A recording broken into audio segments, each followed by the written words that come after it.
So David, tell us about your photographs. First, just something I wrote to start.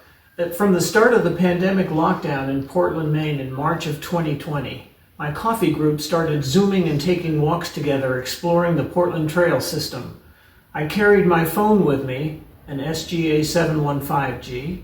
The walks on Portland trails during the long winter of 2020 to 2021 and beyond resulted in many found subjects related to my interest, nature and abstraction, design, patterns, and details. And this wonderful passion that I have for photography started years ago in the Virgin Islands, and this is an example of my early photographs that I took when I was on Water Island near St. Thomas in the Virgin Islands. And you can see in it that it has in it an autobiographical piece. It has my identity card from the Metropolitan Museum when I was staff there, along with a bunch of other objects, some of which were in the house and some of which I found along the shores, beachcombing. Whereas the other three photographs that are here were done during the pandemic, and they really have to do with taking the long walks in nature with my coffee group. These two do. This was actually taken at UNE, right in the driveway during an ice period. This one was taken in Canco Woods, and shows you that kind of what interests me is that these things happen just as I'm walking along, and I look around a lot now at things. I slow down and I find things that are of interest to me, and I don't know whether they would be of interest to anyone or whether most people would just pass them right by and never notice. But to me, if I find something that really excites me, I then spend time trying to make it into a composition and taking a photograph of it. The only other time I've done photography is with my landscape paintings, which was all documentary, and that was basically the sun shifting in the period of 2 hours that I was painting, so that if I got back to my studio and needed to make a correction, I could refer to photographs. These are much more inventions. They are things that just happen intuitively. This particular one is more balanced because it was something that I actually put down myself, so it's an arrangement. These are just things that happened, that were there. And this relates really to what happened during the pandemic. And during the pandemic, basically, I have this, I can show you this. This is the article that was in the New York Times that set me going back to revisit my earliest period of painting, which is when I was in my 20s and 30s. And it relates to surrealism, it relates to abstraction, and it was a very romantic period for me of being involved with, particularly with Miro and Kandinsky, Jean Arp, Max Ernst, Yves Tanguy, many of the surrealist painters. I became very inspired by their work. And in my 20s and 30s did a lot of painting, and then I also studied Chinese calligraphy for a number of years.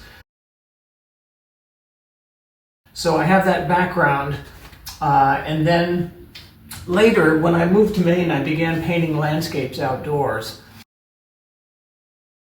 And that changed. And it was during the pandemic that I basically read this article in the New York Times, and the illustration shows this man who's trying to, basically getting ready to paint.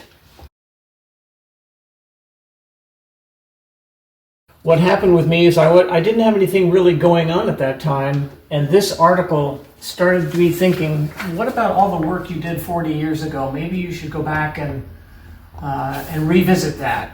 I chewed on this for quite a while and eventually did go up on the third floor of my studio and began painting abstract paintings again, and also making collages. And that has grown to be it's like a revisit of your first original passion in painting. Landscapes have kind of been put aside for a while, and now I'm back using my imagination, working very, what I would say, spontaneously, going in different directions that just are so exciting to me. The collages that I'm doing are based on so many different things that I've been cutting out, including things from the New York Times, which they put out during the pandemic. They put out things about, this is basically how it's called Readers' Ideas for Finding Cheer at Home during lockdown. And that's what happened. I found cheer at home by getting back and looking at my older work, opening up portfolios I hadn't seen in 40 years. And then as a secondary result, taking the walks with my coffee group, I began to slow down. I was always lagging behind. I would find something that I really liked and take a photograph and then make a decision. Is this photograph, is it intriguing enough to print? And the idea was, I actually wrote about this. I said I might ask myself, what attracts you to this particular subject? Is it the simple beauty of not being sure? These small encounters with uncertainty that beg to question what's going on here? Why do I stop to look at things others might never notice? And then comes the irritating challenge of titling them. And I'm just going to step in for a minute and tell you that David and his brother Carl are book writers as well. We've got Portland, our Penobscot Bay, there's Katahdin, Acadia, and yeah, it's pretty brilliant. And you can see any and all of that, David's work, here at the gallery. Yeah, that's wonderful. Thank you.